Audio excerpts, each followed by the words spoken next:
Fear and Loathing. Sharon's thumb hit the remaining letter of her text. Sent. It came as natural as breathing. She is a beautiful young woman of 22 years, hair blonde and long. It has been a hard semester, and this break was long coming.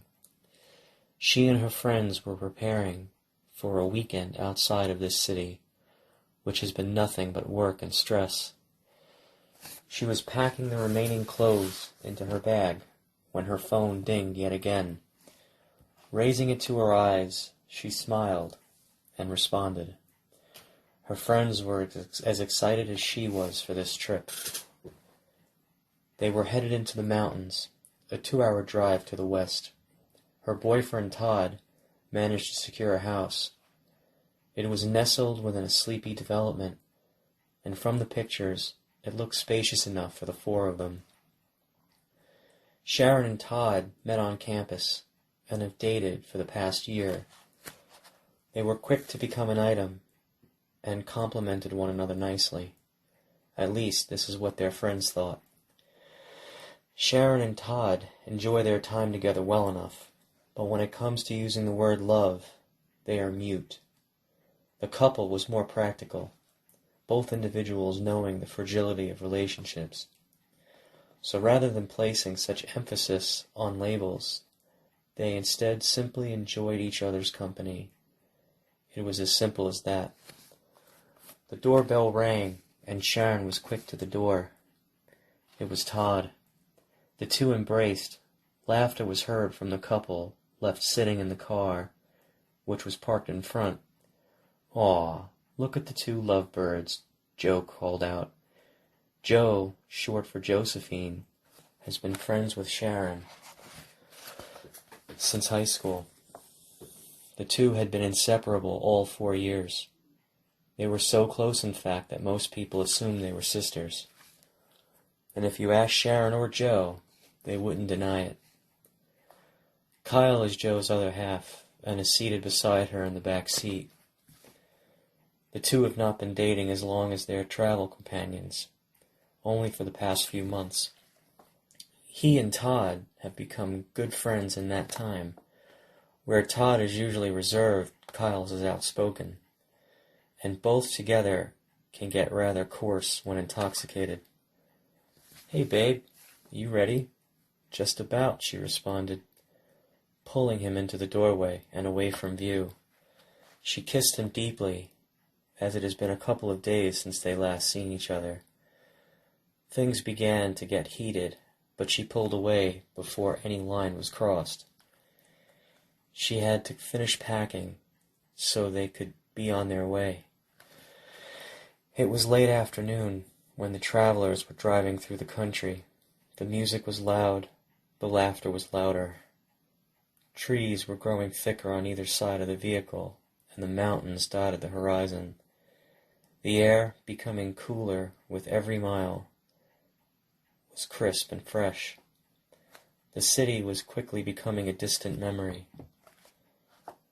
They reached the development as the sun began to set. Pulling onto the rocky driveway of their home for the weekend, they were impressed. The house wasn't too large, but everything looked new, clean. It just felt so inviting. After everyone brought their belongings into their bedrooms, they settled in. The girls were out on the back deck as the boys were bringing out drinks. The conversation grew louder as more and more drinks were consumed.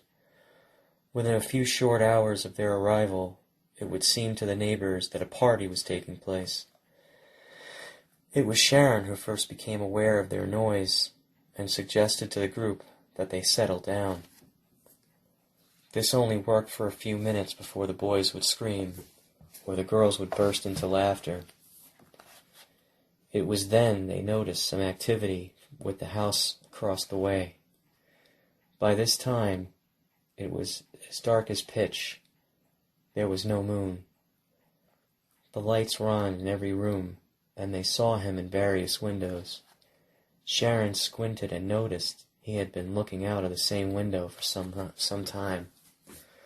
Although this house was many yards away, she could make out that this was indeed a man, seemingly older. "Wow, guys, a guy is staring out of that window," she said, pointing to the house. "Well, fuck him," Kyle said. "Let him say something." "Creepy," Joe said. "Oh, I don't know. Maybe we should just keep it down," Sharon asked. "Maybe we should invite him over," Todd asked in laughter. "Todd, that isn't funny." "Maybe he's just a lonely old man," Sharon said. No, wait, Todd has a point," Kyle said. "Hey, man," Kyle screamed at the man at the window. "You want to come over and party?" The group couldn't help but laugh. "Hey, stop being a freak and come over. Who knows? Maybe you'll get lucky." "Kyle, you are an asshole," Joe said, as she got up and walked inside. "What? I'm not the creeper staring at a group of kids, right? Fucking freak. What?" He screamed at the man in the window again. The man was motionless and continued to stare at them. Sharon, who still sat outside with the boys, felt uneasy. She decided to join Joe in the house. She was aware of Kyle's short, inebriated temper, and thought if things escalated, she would be better off inside. "Sharon, you don't have to..." "Way to go, shithead," Todd said. "What did I do?" Some time had passed. All the lights in the house across the way were out. The boys remained on the back deck, and were certainly rowdy enough for a party of 10 times their number. It was Todd who saw the one light turn on across the way. The man's figure was back, and he again stared across at the boys. "What the fuck?" Kyle screamed as he leapt to his feet. He began to cross the shared yard to throw fists with the old man. "Kyle!" Todd screamed as he immediately blocked his path with his body. "What are you doing, man?" "I'm gonna go fuck that guy up," he drunkenly slurred. "Listen, he's just some old bastard. If you mess around, they're gonna call the cops." "I don't want to mess with the cops here, man," Todd pleaded. The girls heard the commotion, which sounded distinctly different from the noise they were used to hearing, and were outside in seconds. They immediately noticed the old man at the one lonely window. They, too, stepped in front of a visibly belligerent Kyle. "Do you want to spend the night in jail, Kyle?" Joe asked. "I'm just going to go over there and fuck that guy up a little," he responded, almost playfully. "Kyle, please," Joe shouted as she began to cry. "Just stop. He isn't bothering anybody. Please, just come inside with us. We're all just having a good time, right? Well, I was until..." "Dude, Joe is right. Come on, fuck this guy," Todd said. There was silence as the group again peered across to the window. They saw the man move away, and the light went out. "See? Past his bedtime," Todd said with laughter. "Motherfucker." The fight had left him all of a sudden, and he became compliant. With Todd's aid, he walked back up the few wooded steps of the deck and went back into the house. Soon, all their lights were out as well. He moved in silence, finding himself first in the room where Joe and Kyle slept. He crossed over to the side where Kyle laid and administered a needle in his neck. He then walked around to the other side of the bed where he injected the same in her neck.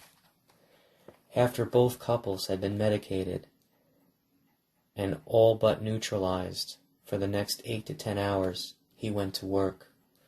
First, he dragged both women into the dark of night, across the yard. Both homes shared, and entered his basement. In the basement, he crossed to the water conditioning unit. He pulled on an apparatus, and it slid to the side, exposing a trap door on the floor. He punched in a couple of numbers in the keypad and disengaged the lock, pulled the door open, and exposed steps leading down. He walked along a dimly lit hallway, which soon opened up to rooms. This was his sanctuary, a place that took him many years to build. It was very similar to bunkers many families have built during the height of the Cold War, only this shelter was much larger and had been modified to suit his dark needs. The first room contained drums full of acid, supplies, and a workbench. The second room consisted of a cell made of shatterproof glass. Within the cell there was a bed, a toilet, and a shower. This was of course soundproofed. He opened the cell and carefully placed both girls in the bed. Walking back up to the basement, he dragged both men down and placed one on the workbench. He secured a band around the man's head and plugged in the drill. He pressed down on the trigger, placed the bit at the base, and leaned into it until all 10 inches disappeared into his skull. Blood began to run down into a bucket that had been placed below. The dead man was then placed in one of the drums of acid. This process was repeated on the other man. Once both men were dissolving in their respective drums, he placed clean linen, fresh clothing in the cell for the women. He gave the room one final inspection before he was to lock it up for the night. He made sure there was soap, toilet paper, and a snack. He wanted them to be comfortable. After locking the thick glass door, he flipped on the camera that spied the cell. This sent video back up to a monitor in his house. He would be able to turn it on and see them whenever he chose to. He was finally able to turn his attention to the rental home and their car. He still had a few hours of night to take care of this. Back at the house next door, he gathered up their bags and loaded up the vehicle. He drove it outside of the community and pulled it off the road a mile or so before the highway. He hung a shirt in the driver's side window and cut through the woods to get back into the community unseen. He had a little more time before the women were to awaken, and he wanted to be ready to greet his newest guests. The little boy was once again left alone. He was unsure how long it would be before he would see either of his parents again. There was Mary, his nanny, but even she was often too busy to keep him company. At least he had his toys, his model kits. He would spend hours on end meticulously assembling cars, trucks, airplanes, and boats, paying attention to every detail. But oftentimes he would yearn for human contact so badly it would physically hurt. His thoughts seemed to grow more desperate and dark with each passing day, until he saw her from his window. Her name was Annie, and she lived next door. Her parents were just as busy as his were, and she spent about as much time alone as he. They were the same age, give or take a few months, and have even spent some time playing together. He ran down his staircase, taking steps 2 by 2, and was out the door lightning quick. He caught up to Annie in the backyard the 2 houses shared. "Hi, Annie," he said. "Oh, hi. What are you up to?" "Nothing much. Want to play?" "Sure." "Oh, hey, I just put this B-2 bomber together. Want to see?" "A bomber?" "It's a really cool warplane. Come on, it's up in my room." "Okay." The 2 entered his house and started up the steps. "When are your parents going to be home?" "I'm not sure. What about yours?" Annie asked. "Same. Dad is away on business and Mom is out with her friends." He showed her the bomber, and she said it was cool, only he wasn't sure if she was being honest with him. Something in her voice sounded like she was either humoring him or genuinely disinterested. He was otherwise elated that she was there. He felt this warm feeling fill his heart. He did not want it to end. They spent a long while together before Annie began to talk of hunger. It was soon after that she started for the door. He didn't want her to leave. He couldn't let her leave. He felt an overwhelming sense of emptiness and loss, a feeling of worthlessness. She made him feel good. Her being here made him feel whole. Annie, wait. I have something else to show you. It's right here in my closet. Oh, okay. But I have to leave right after. Sure. Come here, check this out. He opened the door to his closet. She proceeded with caution. Something just didn't feel right. Even for a little girl of her young age. She looked into the room and noticed nothing. What? There's nothing in here, she said with a shaky voice. It's inside and to the left. You big baby, go on. She walked fully inside, and from behind her the door slammed shut. She was quickly overwhelmed with fear and was reduced to tears. Let me out! Let me out! Shh! It's okay. I just want you to stay, okay? Just relax. There's a chain to your left. Just feel for it. Turn on the light. Do you see the blankets? I left those for you. Just make yourself comfortable, and I'll go fix you something to eat. Then we can play.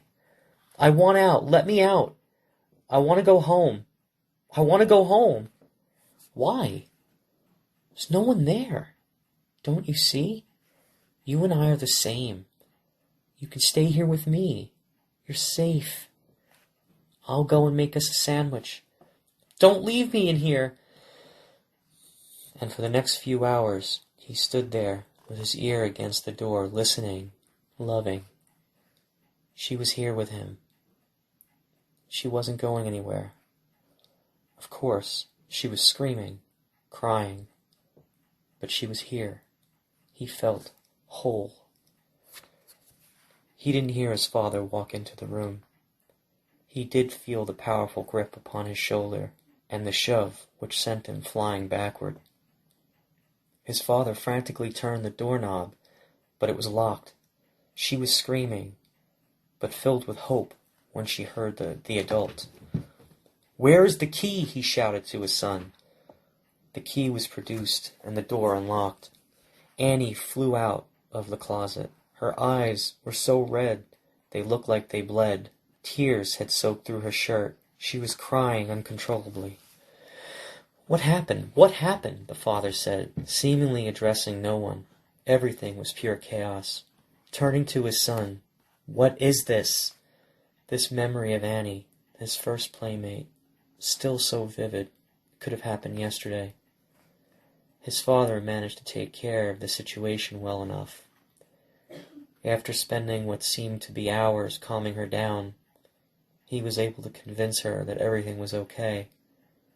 And it was, but this was the last time he ever played with Annie. Sharon opened her eyes, but saw nothing.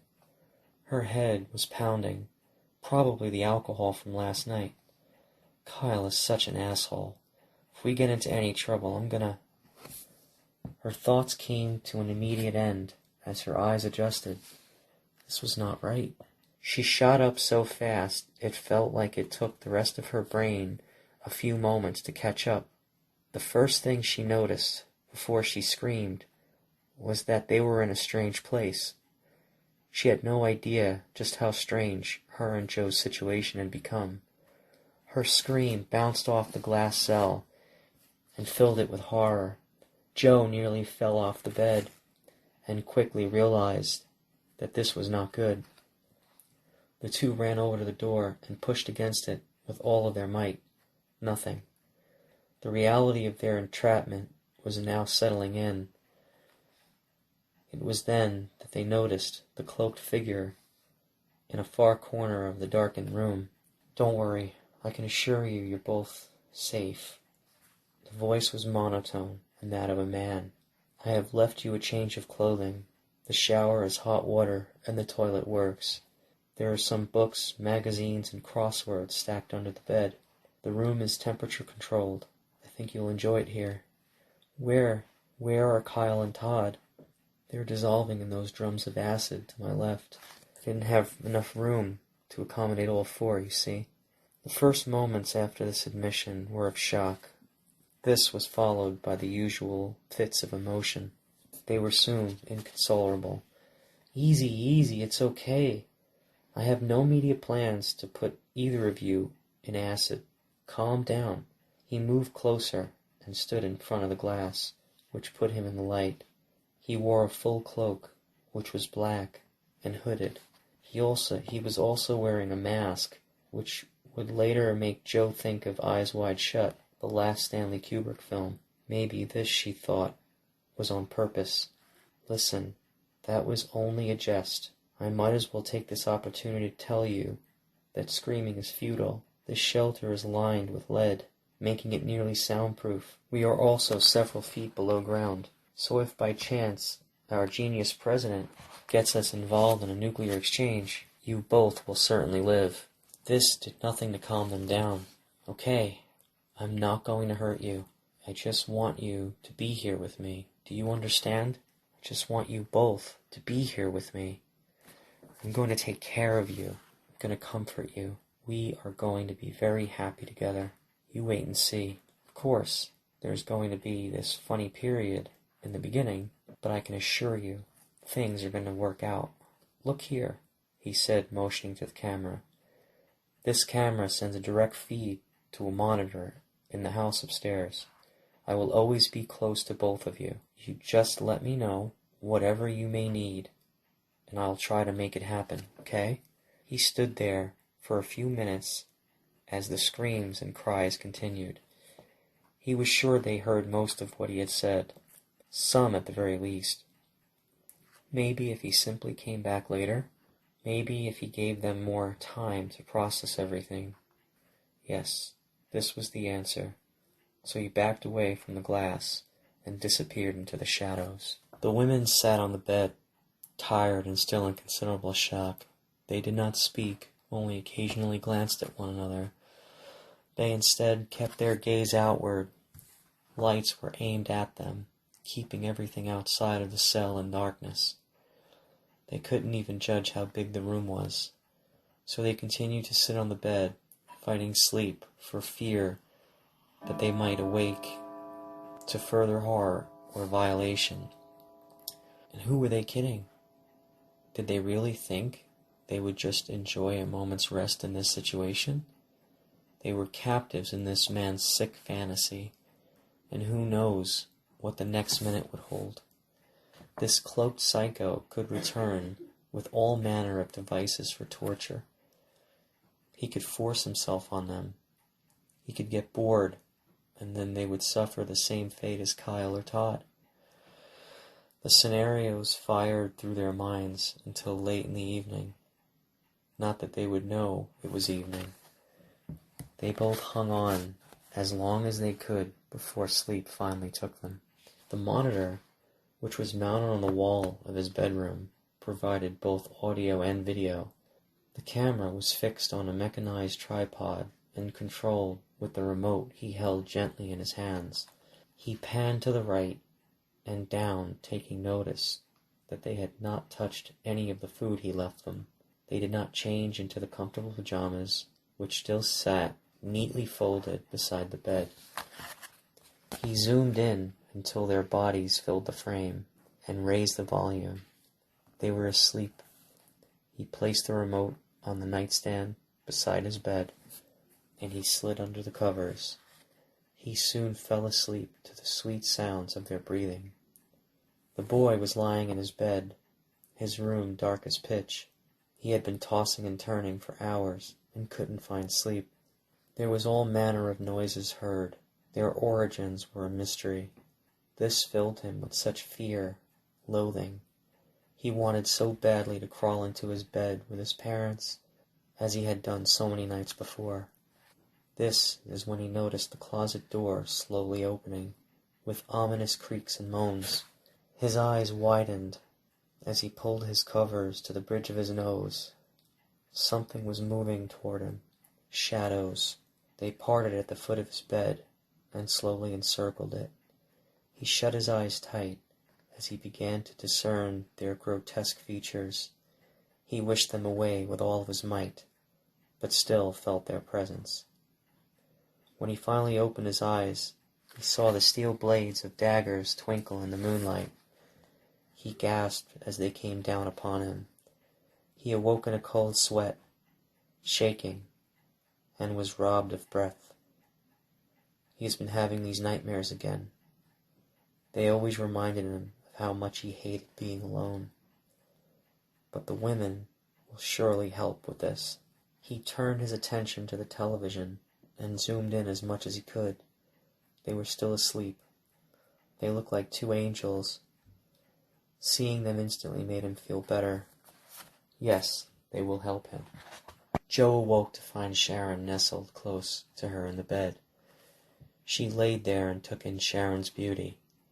She felt a sense of ease, of love wash over her. She was grateful that she was here with her. If she had to go through something like this, better to do it with someone you love. And if this should be the end, she couldn't have chosen a better person to spend these remaining hours with. She was caressing her hair as Sharon began to stir and open her eyes ever so gently. The look on her face was that of happiness. She momentarily forgot where she was. Joe could see the fear wash over her again when the reality set in. "Shh, it's okay, baby girl. We're still all right," she said in a soft, motherly voice. "Has he been back?" Sharon uttered in a fearful whisper. "No, but he'll be back with food or clean linen at some point soon." "How do you know?" "I don't. I really don't. Maybe I just have to believe. He killed Todd. Kyle." She began to sob. "He's a monster. How do you know he won't leave us here to starve, to rot?" "Sharon, try to calm down. We can't lose our shit, or we'll never get out of here." "How can you sound so relaxed?" "Sharon, look around you. This seems like a lot of trouble to go through to just kill us." "He killed Todd and Kyle," she shouted. "He did," she said, fighting back tears. "They didn't factor into his fantasy. I don't know how much longer I can stand this." "Listen, we are going to get out of here," she whispered with authority.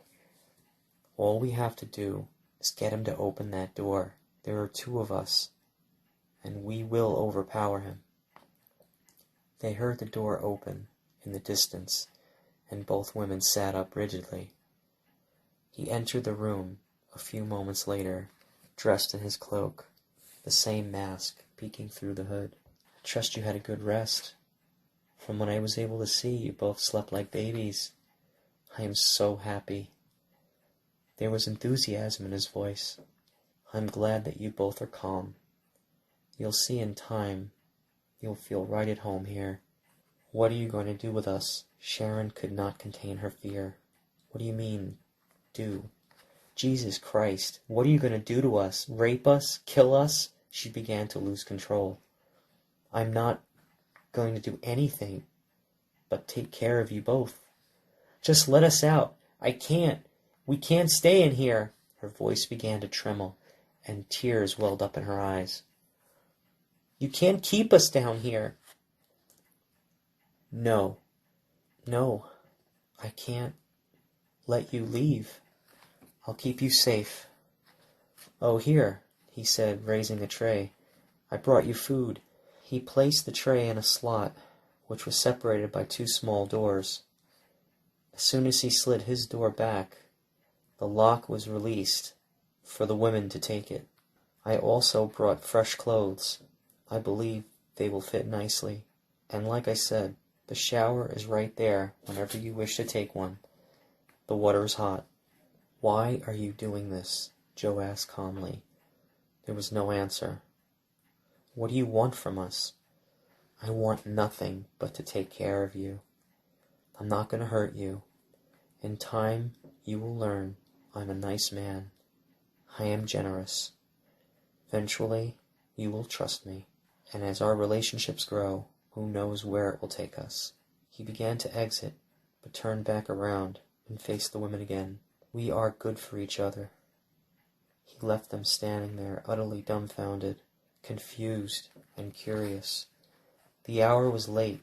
He sat there on his bed, still taking in the wonder of his two new friends. His eyes were heavy, and he knew he would not be able to hold them open much longer. But still he fought. He couldn't stop admiring them. He was truly thankful they were here with him, that they were staying. They were not going to abandon him like all the others. He would not allow that.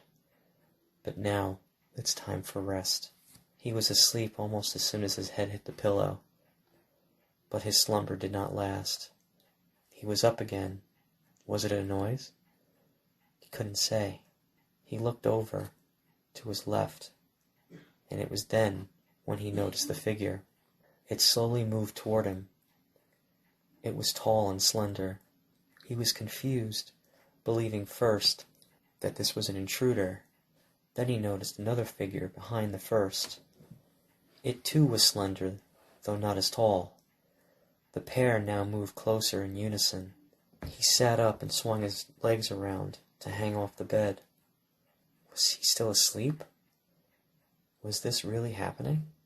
When the pair moved into the light of the moon, he recognized them. Sharon was first to wake, and thought she saw someone standing outside of the cell. She sat up and rubbed her eyes to clear her vision. She was confused. Todd? She slid out of the bed and walked over to the glass. She could see him. It was him. Todd. Oh my God. I thought you were... He told us... There was no reply. She could see he was sad. He walked over to the glass, standing right in front of her. He looked so beautiful, she thought, almost glowing.